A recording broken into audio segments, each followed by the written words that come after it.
అను music cultural academy ఆధ్వర్యంలో ఫిలింనగర్ లోని తెలుగు ఛాంబర్లో భక్తి దేశభక్తి గీతాలాపన ఘనంగా జరిగింది.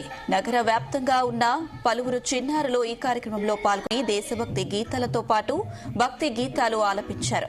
చిన్నతనం నుంచే పిల్లల్లో దేశభక్తిని పెంపొందించాలనే ఉద్దేశంతో ఈ కార్యక్రమం నిర్వహించినట్లు అను మ్యూజికల్ అకాడమీ ఫౌండర్ పూర్ణిమ తెలిపారు. ఈ సందర్భంగా చిన్నారులు వేణుల వింతైన గీతాలు ఆలపించి ఆకట్టుకున్నారు. ఈరోజు అను మ్యూజిక్ కల్చరల్ అకాడమీ మా 30వ వసంతం జరుపుకుంటుంది. మా మోటో వచ్చేసి, మా ధ్యేయం వచ్చేసి భక్తి దేశభక్తి. చిన్నారులకి పెద్దవాళ్ళకి 3 సంవత్సరాల నుంచి 70 సంవత్సరాల వరకు నేను నేర్పిస్తుంటాను. వోకల్, వైలిన్, కీబోర్డ్ ఇవి నేర్పిస్తుంటాను.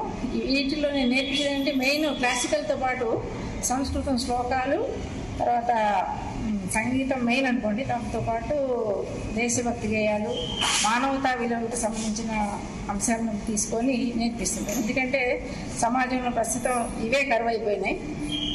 పిల్లలంతా ఏ దారిలో వెళ్తున్నారో తెలియట్లేదు. అందుకని మంచి మార్గాన్ని పెట్టే విధంగా సంగీతం అవసరం కాబట్టి దాంతోపాటు ఇవన్నీ నేర్పిస్తున్నాం. దానికి పిల్లలు పెద్దలు అందరూ మధ్యాహ్నం నుంచి ఈ టైం వరకు 2 గంటల నుంచి అందరూ పాల్గొని చాలా విజయవంతంగా పార్టిసిపేట్ చేశారు.